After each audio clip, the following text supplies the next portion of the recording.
Okay, so let's do a work example 1. So it says x squared take away 9.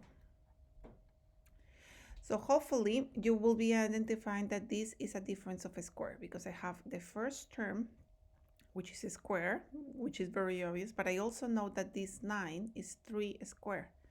Therefore, I can write this one as x plus 3 times x negative 3. Take away 3. So this is the difference of a square, and I have factorized this expression that I had here. Sorry, this one didn't have brackets. Didn't need those brackets. Sorry, girls. Okay, let's do B. So B says 64 m squared take away 25 n squared. So this one is a little bit less obvious, but hopefully you will be able to identify as well there is a difference of squares. Why? Because the first term, what is the square root of the first term? So it's 8m. And what about the second one? 25n. So I can write this one, factorize it as 8m plus 5n times 8m take away 5n. Okay, wonderful. I'm going to do C down here. So C says bracket C plus 7 squared take away 16. So as soon as you see this one, it might look, oh no, that's not a difference of a square. But what if you look at what is this inside of this as only one expression? Think about this one. Everything that is inside this square, like if it was x, if this was only x squared take away 16, you will recognize immediately that is a difference of a square. So there is no difference here. So look what I'm going to do. What is the square root of the first term being the first term, everything that is inside this bracket? So it's hopefully you're saying, okay, C plus 7. Agree? So everything that I wrote here, I'm going to include the brackets, is the square root of that first term that I have there, like everything that is in here, everything that I'm coloring here. Okay, that's the square root. And then what is the square root of the second term? It's 4. So I'm going to write plus 4.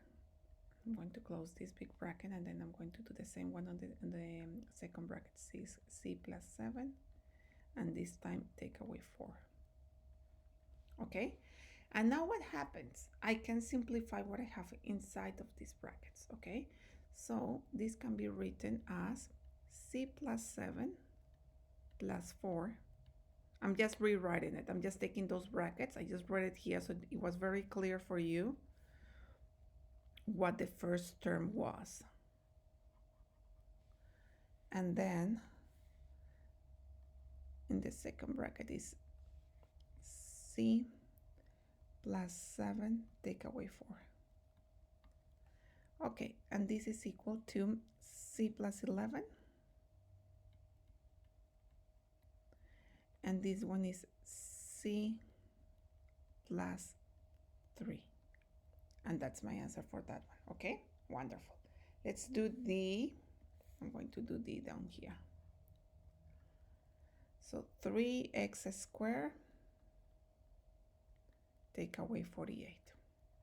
Okay, so remember, and I forgot to say this when I was doing all of these ones, the first step before doing what I did always was to try to identify if there is a highest common factor. The thing is that I'm very used to looking very quickly, and I say, okay, there is no highest factor, so I jumped directly into saying, okay, it's a difference of a square.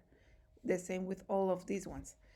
But in here, I can see immediately that I need to find what is the highest common factor between these two terms. So that's the first thing that we have to check always. Hopefully you're here identifying that the highest common factor between these two terms is 3. So I'm going to write it as 3 times x squared take away 16. And now I can recognize that what I have inside these brackets is a difference of a square. So this one is going to be 3 times x plus 4 times x take away 4. And that's how we factorize that expression. Wonderful. Let's do more examples in the next video.